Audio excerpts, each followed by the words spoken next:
gotta get into my Zen moments. You are strong. You are beautiful. You are sexy. All right, we could do this, guys. So welcome to the show. This is Eric. Now I'm your host for K-Pop Daebak. We have a very special show today because we have a good, I won't say a new friend here with us today. We're gonna go ahead and introduce him. It is BM Big Matthew of Card. What's up, man? Thank you for having me, bro. Thank you for coming. How are you, dude? I'm good. I'm actually really good right now. Yeah. We just got back from touring, so like You're on my high. energy is like super up there. Yeah. Like, When did you guys get back? It's been I think a week and a half now. Okay. Yeah. How many cities? 12. Sheesh. Not too many this time, but we were out for a little bit. Yeah. We were out for like 27 days, almost a full month. Wow. Yeah, so that was really exciting. Got to stop by home. That was Okay, awesome. you saw family? Yup. Nice. Eat some good mom's food. Cooking? Yup. What's your mom's favorite dish? Oh man, she made LA Garbi this time. But the LA Garbi in LA is a little bit different. Yeah. It's different. Well, welcome back to Korea. Welcome back. I'm glad to hear you had a great tour. Mm-hmm. We're gonna talk a little bit about you. Let's do it. And your group and your career and everything about it. So before we get into the details of the tour and everything, we're gonna get to know you just a little bit better. Your full name is Matthew Kim, correct? Do you have a middle name? Do you have a Korean name? I have 2 Korean names. You have 2 Korean names? Yeah. Explain this. So my legal Korean name is Jinseok. Jinseok, okay. And so on paper it's Jinseok. Like that's how I was born. Right. But after a year later, my grandma was like, I don't like that name. Let's start calling him Ujin. So everyone knows me by Ujin, like my family. Right. But on paper, I'm Jinseok. So I have 2 identities. All right. What do you prefer? Ujin? Ujin? Yeah, Kim Ujin? Okay, yeah. Kim Ujin, Matthew, Kim. Yes, sir. Your nickname is Big Matthew, hence your stage name is BM. And if you guys haven't seen Matt in real life, he's big. 6'2", 84 kilos. I don't know how many pounds that is. I think it's like 185 or something, but... Are you Hercules? I got size on me. I got a little size on me. Are you a Greek god? What's going on? What happened? What did you eat that I didn't eat in LA? So bro, I used to be like this way big. Oh, really? Yeah, I used to be really chunky when I was horizontally bigger. Yeah. Okay. Yeah, I was really big, and I guess it kind of just, as it shrunk horizontally, you went up. Vertically, yeah. See, that's what my parents told me would happen to me. It just never happened. You were chubby when you were I was definitely chubby. I'm Really? still a little chubby. it's well hidden. What? It's very well. There's a reason I wear like sweaters that cover up my belly constantly, but Gotta hit the gym, bro. nah, I'm a pass. I'm gonna pass on that.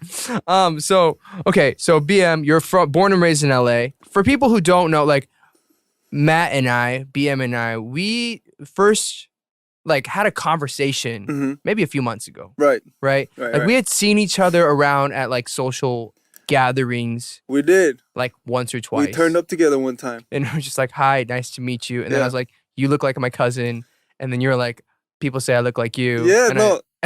That's it. Fun. I wanted to say this on this podcast. I want to say it because it's super funny. So when I was a trainee, I don't know if like I look like you, but I think people say, because I used to smile a lot, right? Back in the day when I first came to Korea, people were telling me like, okay, if you go to Korea and you don't listen to the people, they'll straight up smack you.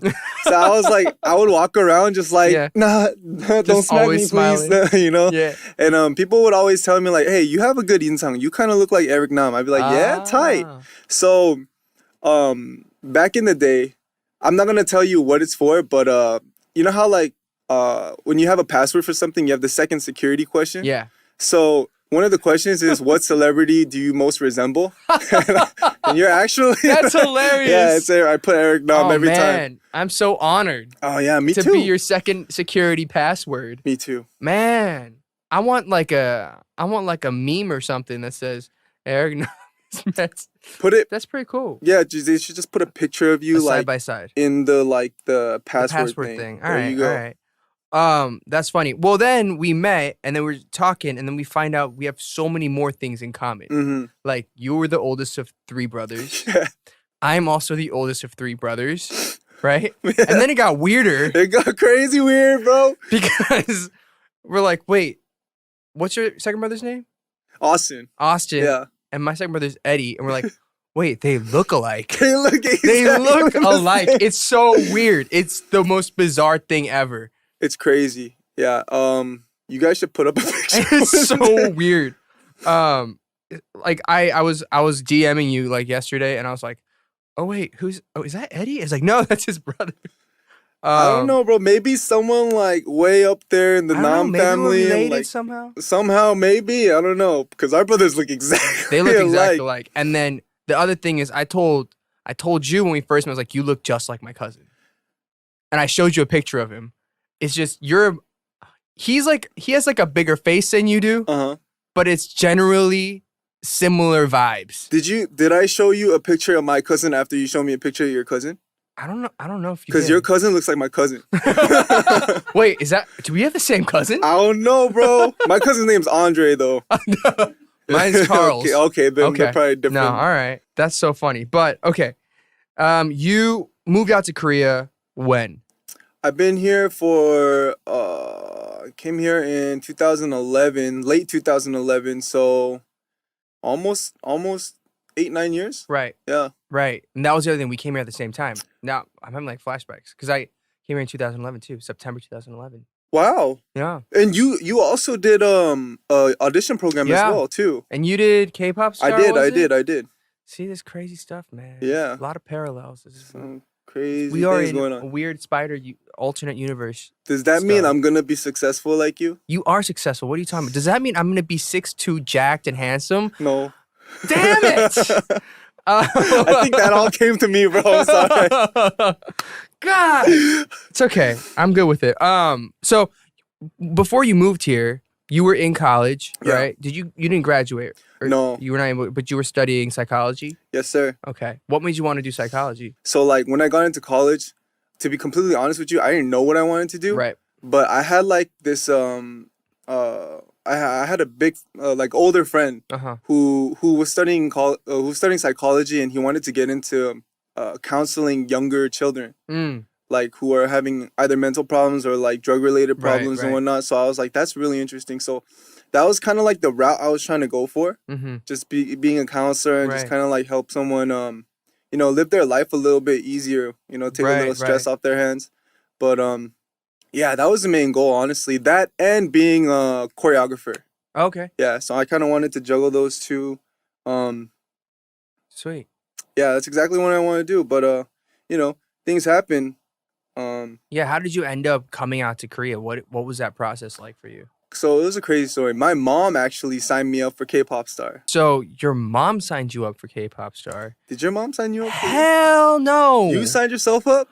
I just put up videos on YouTube, and they found me on YouTube. It was like, yo, come to Korea. Oh, wow. But like, my mom was a mom that was like, oh, you made it on the program. Good, because now you're going to know how much you suck compared to Korean people. Damn. And you're going to move back to the States. I love her to death. She loves me, but she's a very brutally honest woman. Maybe that's the reason for your success right now. you know, because this industry is rough, man. It's cutthroat. It is. I'm sure you very really well know. Very different from your mom signing you up for K-pop star. Okay. Yeah. So tell me about this. So, my mom was more like, when I was in college, honestly, I wasn't coming home a lot. I wasn't coming home a lot. I was like sleeping at my friends' houses, at my choreography, my dance teammates' houses, and I wasn't coming home a lot. So my mom was like, "What are you doing out there?" Yeah. Like she thought I was kind of getting into trouble and whatnot. Yeah. And it's crazy. Like, I want to shout out my mom one time. She actually got me through a lot of stuff. She helped me with my college admissions. Yeah, she thought I was getting into a lot of trouble because she knew the crowd I was hanging out with in high school. So she was like, okay, he's definitely getting into trouble. So, and practices, like, most of my time was spent with my dance teammates. Like, I was practicing 3 days a week from 8 p.m. to almost 6 a.m. Dang. And it was in college or in high school? College. Okay. College. So she was like, where are you? You're either coming home 7 a.m. or the next day at night. Right. So I had to explain to her, I'm trying to be, I'm pursuing choreography while doing school.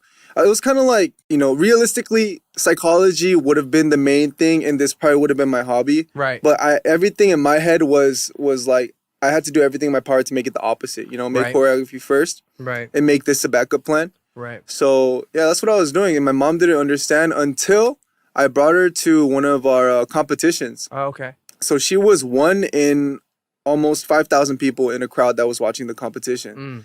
And then my team got up on stage, and then that was the first time my choreography was a part of the set. Okay. So I had this one part. Do you remember like a long time ago when this was like this I forget what they call it.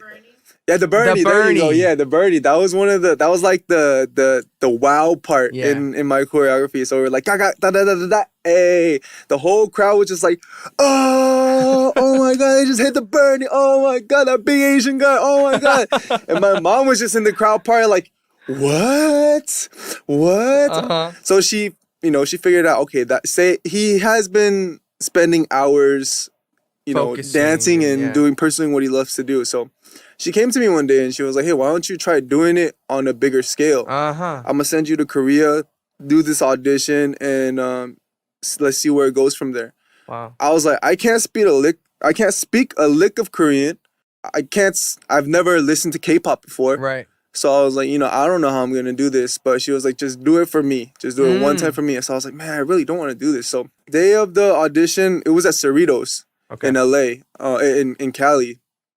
The morning of, 5 minutes before I leave, I was trying to convince my mom to not let me go, and she was like, nope, you're going. I was like, damn. So I put in a CD, popped the CD into my laptop, put a couple songs in, and then boom, went to the auditions, and I guess I did well. I guess I stuck out because they gave me a free ticket to Korea. I was like, what? Like, this is like a $3,000 ticket, tight. And then one thing led to another. Even though I couldn't speak Korean at all, I somehow, by some divine miracle, I kept passing each round until top 50. And then I got to shout out Boa Sambinim one time. She actually kept saving me. Oh, like, really? I was supposed to get dropped, but she kept saving me. Like, the other judges were like, there's no way you have any chance of doing anything successful in this industry. You too late for that. You too old. Yeah. And I'm sure in their head, like, he doesn't have the image for it. Right. But prove you wrong. So this was season 1? Season 1, the very first one, with Jay. Right, with Jay. Yeah. So did you guys know each other from then? Yeah. Okay, so were you guys friends from there, or you just kind of like knew of each other? Because like not everybody becomes friends when you're doing these shows. No, we became really close. Okay, that's cool. Like we had these little cliques inside, like the foreigner. Right. You know what I mean? I mean, we did too. Right. Like half of our top 10 or top 12 was international. Oh wow! We had 2 people from London. We had a girl from LA. We had a guy from India. No, 2 girls from LA. Dang. We had me. So it was like very international. Wow. So I know completely what you guys clicked up pretty well, probably, huh? But like we tried to like, we were comfortable talking to the Korean kids as well. But we obviously felt most comfortable in English. True. It's inevitable. It's inevitable because like I can't express myself. Right. I don't know what I'm saying. Right. So, but yeah, okay. Yeah. I'm like that too. I get my words mixed up a lot, and like it's hard to like completely get your point across in Korean. I know exactly what you mean, but me and Jay and there was a couple other guys. We were pretty clicked up. We were pretty like chill with each other. So since then, it's like, the turning point in our lives. We're at the same time at the same place. So yeah, we're pretty close. That's cool. Yeah, I don't see him too often, but every time we do see each other, it's always the same. So yeah. Cool. I'm a little curious about your parents and what growing up was like for you. You grew up in LA. Do you have any? I mean, you have 2 younger brothers. What did your parents do in LA? Clothing. Okay. They did clothing. Still currently doing clothing. Right. Another thing. I dropped my own brand. Right. Congratulations. Stadium awesome. Apparel. Yeah, I got your. I brought a little something for you too as well. Yes, thank you. So they've been doing clothing for around, I think, over 20 years now. Oh, wow. Yeah. If I want to flex one time, they actually did clothing for Forever 21 when Forever 21 started popping off. Oh, nice. Yeah. So they have a lot of experience in clothing. Okay. And hopefully, you know, since our oldest son is doing entertainment now and has a little fan base, hopefully it helps a little bit with it. Yeah. Yeah, Stadium Apparel. If you haven't copped it, cop it now. Yeah, go check it out. What is there like a website or is it Instagram or where's the best? Instagram at STAYDIUMLA. All right, Stadium LA, guys, yes, check it out. So what was life growing up for you in LA like? I mean, you talked a little bit about it. Like in high school, you probably weren't with like you know, the most clean cut kids or whatever. But what was your childhood like? You and your brothers and man, I wasn't really tight with my little brothers when I was younger.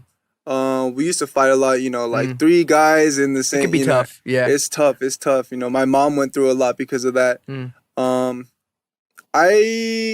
what I remember, a lot of what made me, like, what really stuck to my personality was most of high school. Okay. So my high school years was pretty interesting. I didn't have too many Korean friends. I just had one Korean friend, and me and him were like pretty like we were in a very multi-ethnic group. Yeah. So, you know, we didn't know anything about Korea or Korean, but I hung out with a lot of people who were very good to me. You know, like when you're young and you're from LA, the cool thing to do is to try to be like, oh, you're part of like a gang or something, or you're part of a crew, yeah. Exactly. And like, you don't want to look weak. You want to look hard. Everyone's just trying to look hard. So, you know, in order to give that persona off, you know, you have to act and look a certain way, but it's all kid stuff, you know. So when you're young, you make mistakes and whatnot. Like I've talked to some of them recently. They're all doing well. They all have their big boy jobs now. It was just a phase, you know what I mean? Yeah, I was always kind of like the dude who was like, you know, chill, like it's all good, you know, helping like, them out. Yeah, it's all good, you know, just boom, be a man, stop being a weenie about it. And then you know, just kind of like catering to them a little bit. But well, let me ask you this. I mean, I think for me, it's an incredibly different background from myself, right? Right. So there was this big identity issue for me. Wow. Right. And so for me, it was always like, I don't know how I'm supposed to act, how I'm supposed to dress. And you go to church, and there was always like a defined split between. I mean, everybody was friends, but in terms of fashion or mannerisms or the way they behaved, it'd be one group is like there's like the study hard. You know, all that crew. Right. And then there's like the more rough around the edges, that crew. Was there ever a moment for you where it's like, I am more in line or this feels better to me and this is what I want to do? Or like, I don't know. For me, I'm just like genuinely curious because I think for Asian Americans, it's always been a very interesting talking point because I have no idea if it's like a decision sometimes or if it's just the surroundings. So I was just curious on that. I think for me, more than like, what clique did I fit in with? It was more like I knew where I was and like I loved who I was with. Yeah. But one thing I did definitely have a problem with as far as identity is racial. Right. Like I went to a school that had 4,000 kids and there was like if you check the yearbook and you look at the Kim section, there's like 2-3 kids there. Oh, that's it? Yeah, like really little, like 2 Kims, maybe 1 Park. Yeah, really, really little Asian-based. Is very, very scarce. You know what I mean? So when we were going to school, my freshman and my sophomore year was full of a lot of racial slurs. You know what I mean? So I had to like, you know, deal with that in certain ways. But I think one thing that really, really helped me is I started dancing in high school. Yeah. So after our first rally performance, like did you have rallies and whatnot at your school? Like in homecoming gyms? Rallies? Yeah. So at the rallies, like in the basketball gym, everyone's there. Freshman, sophomore, senior, everyone's there. And we performed there. And then just like how I wowed my mom, I wowed everyone at my school. So from that point on, I was no longer that Asian guy, but I was that Asian guy, you know what I mean? Dope ass Asian guy. Yeah. Okay. All of a sudden, like, you know, I had all like the cute cheerleaders around me and whatnot, and like that kind of started to make but that wasn't like they didn't like me for that. I was still kind of chunky back then. I was just kind of like the cute like Asian big teddy bear dancer guy that they just wanted to be around. Yeah.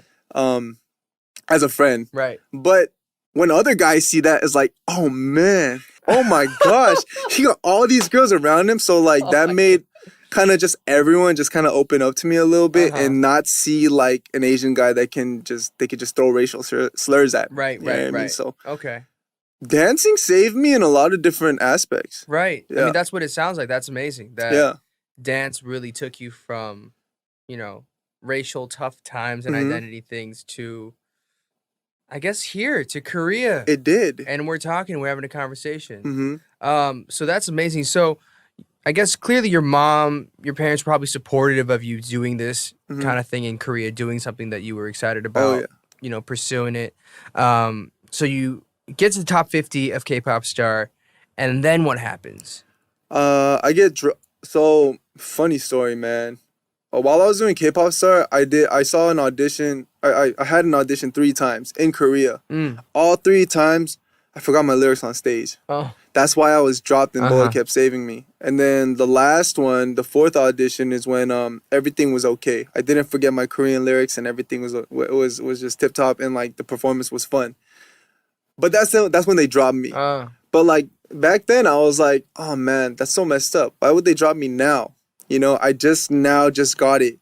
But now that I look back, if I had messed up the round after that, that would have been just a downfall completely from my image. So I think like my life is full of a lot of luck. I feel like my surroundings has always been so good to me. Like, you know what I mean? Like so on my side. Like I've never had any time where like in a very critical moment in my life have someone who tried to like cut me down. You know what I mean? So yeah, man. Every time it's just I just feel like super lucky now that I look back on it again. Yeah. So you're off the show and then you go directly to DSP or? Oh yeah, the writers. She actually introduced you guys. Linked me up to them. Yeah. Okay. So into DSP, became a trainee, trained for 5 years. Boom. Man, was that tough? 5 years training?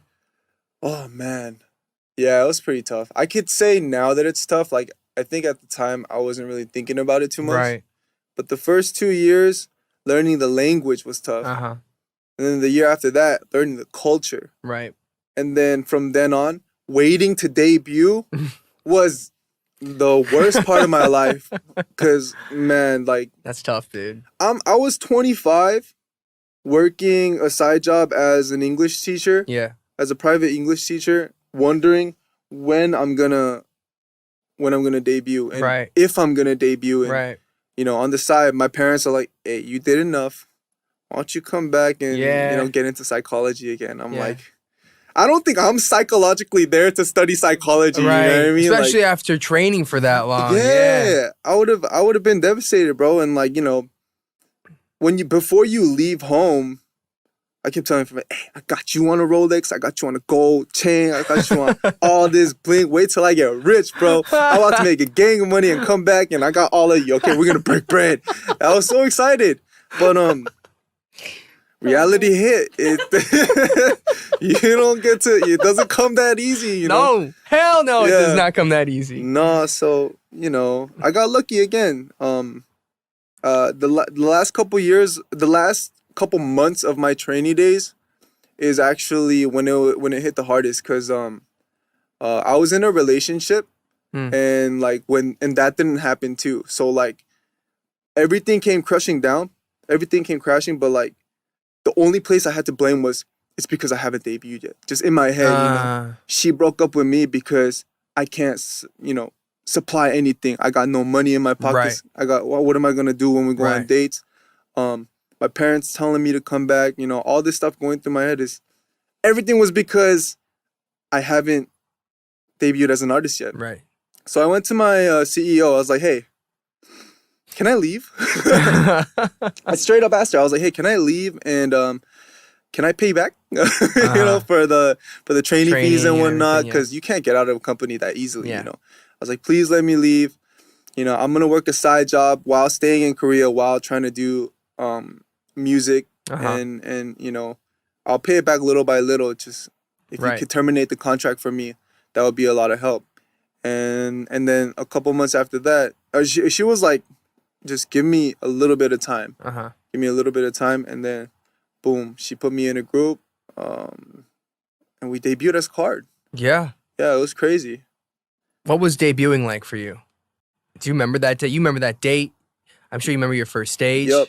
I'm sure you remember the song and like everything. Like the debut is a very important day. December 19, 2016. Yeah. That was yeah, I cried after our first showcase stage. Yeah. Like it was in a really small like little club in Hongdae. But after I was like, ooh, man. Oh. Okay. Oh. It's a start, but it's the start I've been waiting for, you know?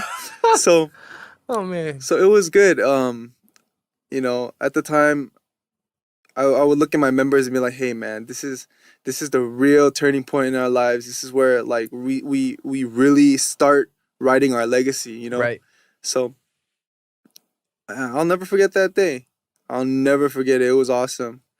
I finally made it, and I'm finally closer to being able to buy all my friends Rolexes and gold chains and all that. I'm still not there yet, but I'm on my way. We'll get there. We're getting there. So let's talk about it. So you debut. You guys have been putting out, you know, a few EPs, singles here and there. I think one thing that a lot of people know is that you guys have a lot of popularity outside of Korea, particularly in like Latin America, states. What has that been like?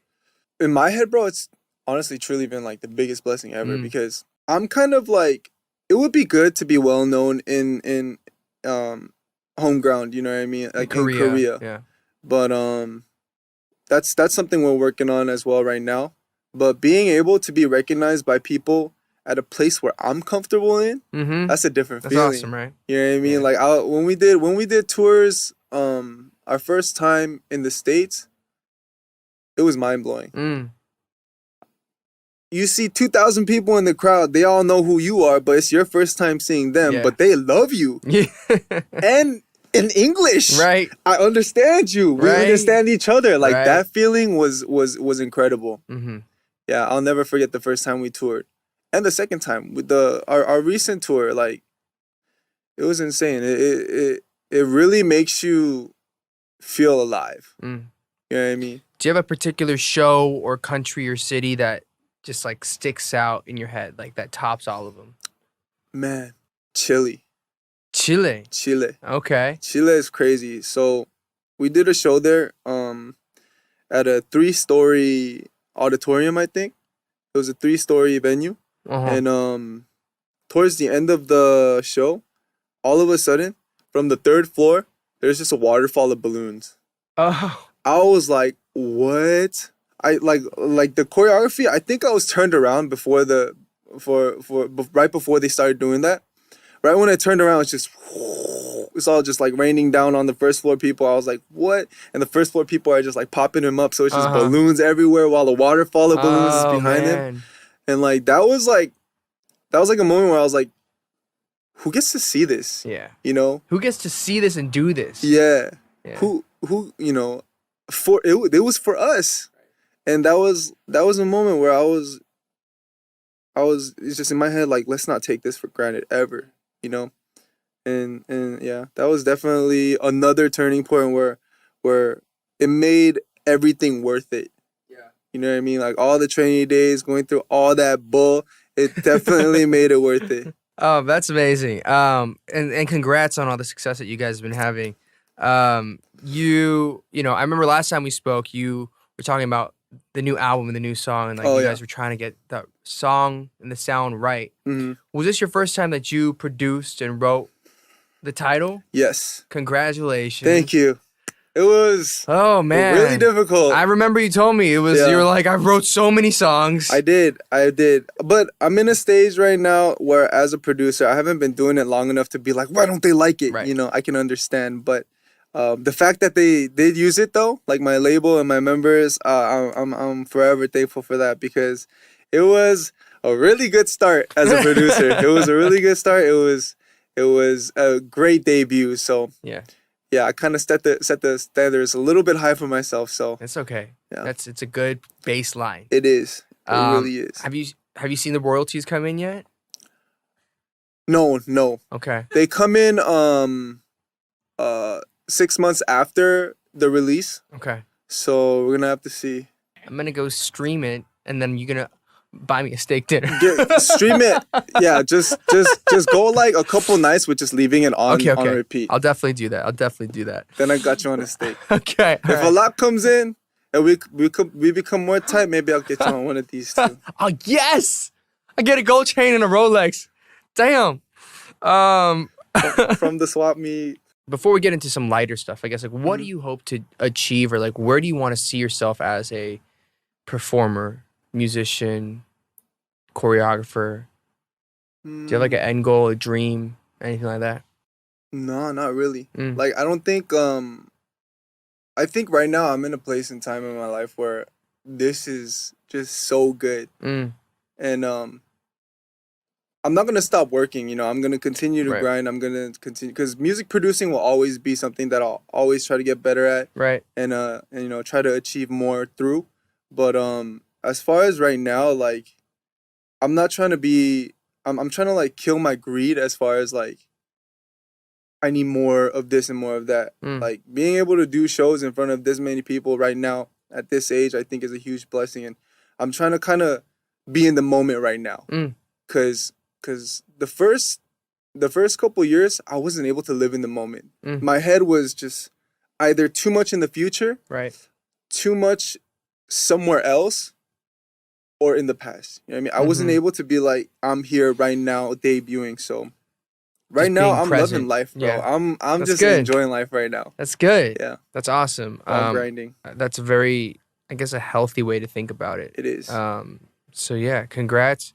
And you know, there are so many people around the world who are excited to hear more stuff from you, and Card. And but let's talk a little bit more about some lighter stuff. It has been brought to my attention that you are the leader of the Big Titty Committee. Gang. Please explain what the Big Titty Committee is. It's an exclusive gang. Okay. Bro, it's exclusive. So I did a V Live one time, and they were and then a fan asked me on V Live, where do you like to work out the most? And I was just like, either my back or my chest, because a man's got to keep his titties big. I just said it like without any thought, you know, like, you know, you gotta have a nice set of titties for, even though you know you're a man, just keep your man titties, your man pecs big. Okay. You know, the next day I wake up, Twitter is blowing up. Big man titty gang, big man titty committee. He's the titty guy. People know me more for that than they do for BM from Card. I don't know how that blew up. I have no idea. You were just a meme, dude. I'm a meme god right now. You're a meme god. And like, it's crazy because not only are fans going crazy, but there are other artists saying, "Oh yeah, titty." The titty movement is in motion alive. right now. It's real and alive. It's crazy. Who else is part of this committee? There's a lot. One guy, I'll say, if I'm the president, I want to say he might be the secretary. Hongseok from Pentagon. You gotta look at his titties, bro. He got big titties right now. He got real big titties right now. Yeah, man titties. Okay. Hey, if you want to be part of the gang, bro, I got you on some workouts. Dude, I'm just trying to stay alive. That's my goal. They'll help you stay alive. Okay. So there's you, there's Hongseok. Give us 2 more members of this committee. Do you guys work out together? Oh yeah, we do. Okay, all right. We do. Let me see. Mingyu from 17. He got a nice pair. Dan, you okay? This is just bad timing. All right. You're good. Have you seen them? Is that why you're calling? I don't know who these people are. Okay, well, check out their titties if you have their time. They're nice. Okay. Mingyu, Hongseok, you. I forget his name. Oh my god, I don't know why I went blank for a second. From Nuist. He was also on Men's Health. Is it Peko? Peko. He got a yeah, he good. He's good. So did you guys like meet up and be like, yo, you guys have some nice chestables going on today? Like, what's going on? I just admire them from far away. I'm just like, Okay. I gotta work on mine a little bit too. Okay. Gotta hit some bench presses. Okay. All right. Yeah. Very exclusive. Who do you hang out with in general, like in your downtime or whatever? I hang out with my friend Drew. He's from the States as well. He's been out here. Ashley from Ladies Code. Yeah. Sammy from The Rose. Okay. Besides that, really, yeah, not too many people. I mean, like, I have people I'm close to, but they're busy doing their own thing. Schedules are hard. Yeah, schedules are hard. Schedules are hard. Yeah. But yeah, man, congratulations on becoming president of that amazing committee. Thanks. Which family member of yours would potentially also make a great rapper or singer? My younger brother, Austin. Yeah? The one who looks like Eddie.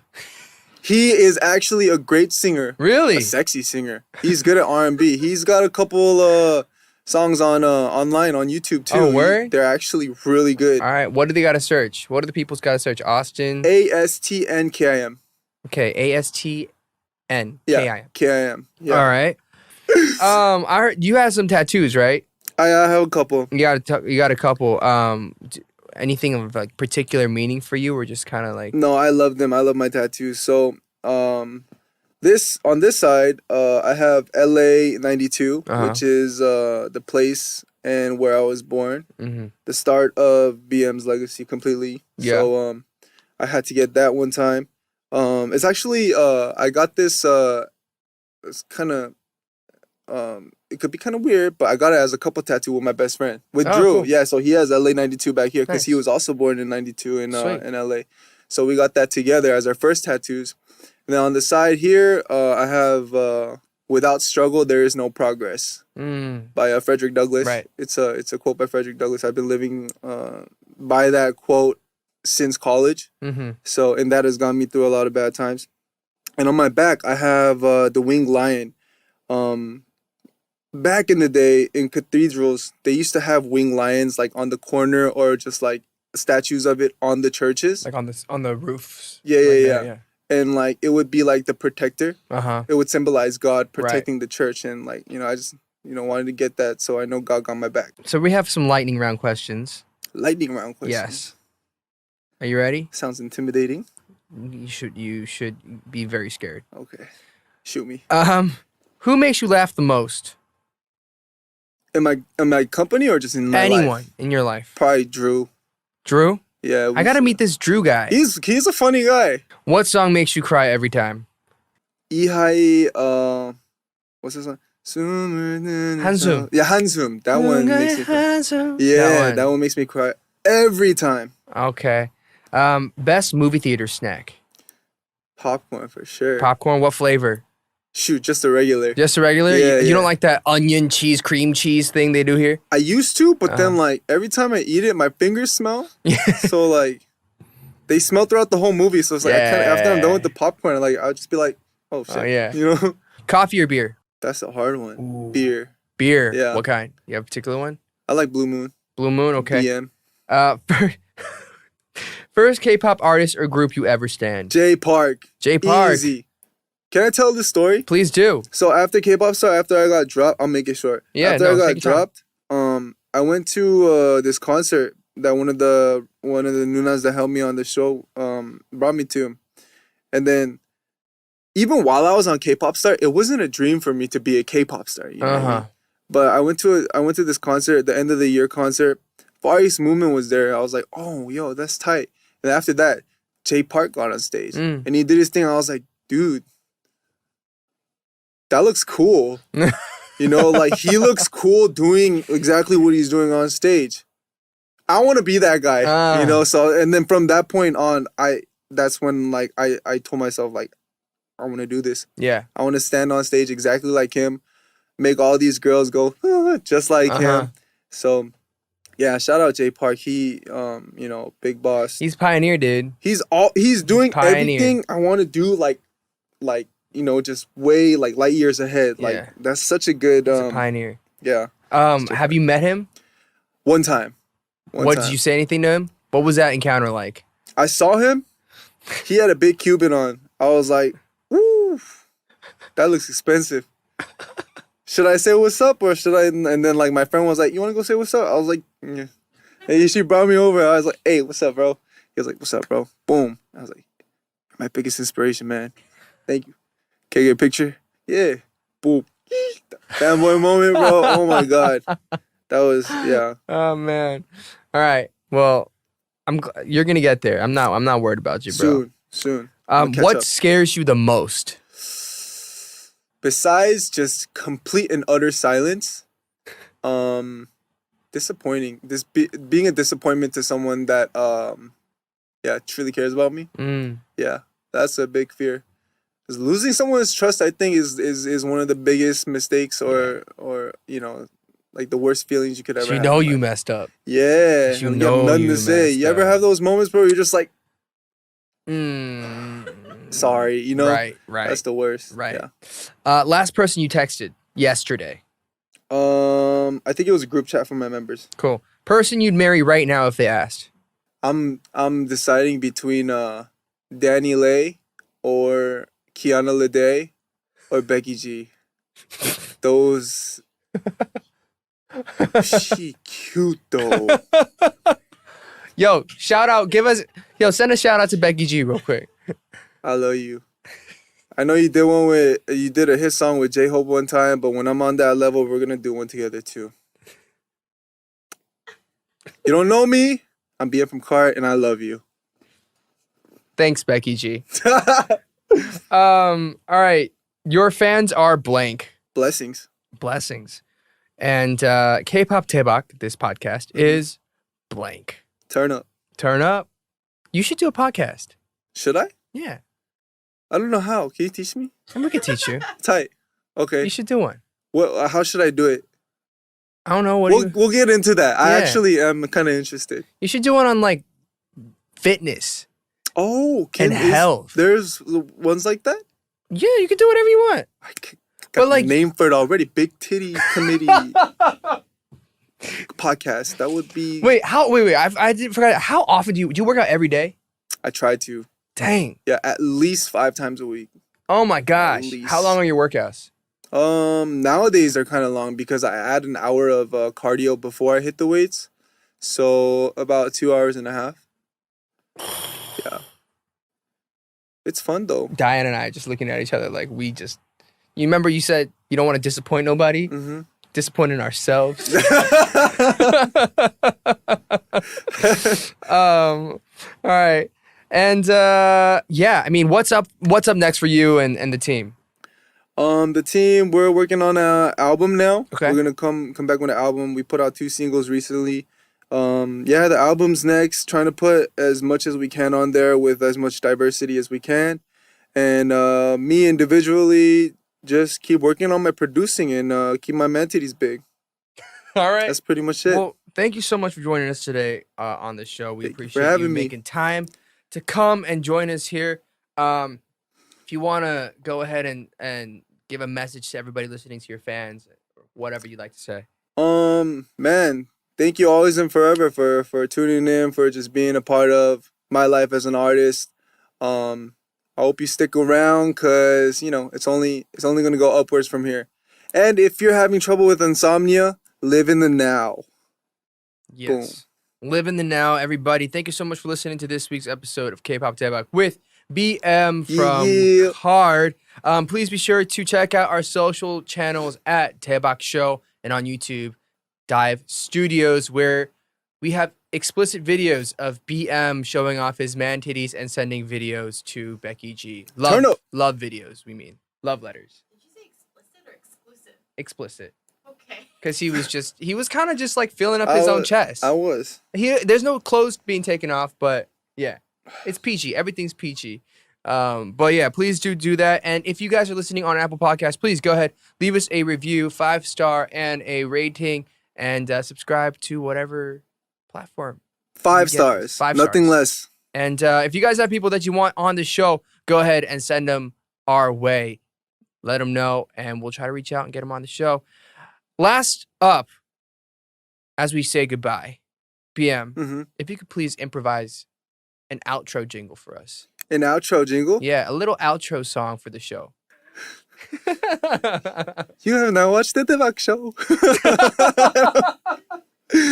Tune in next week. All All right, guys. Thank you so much. Have a great week, and we'll see you soon. Bye. Peace out.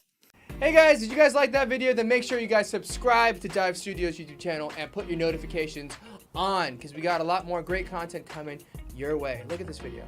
See? Wow. And this is great too. Enjoy.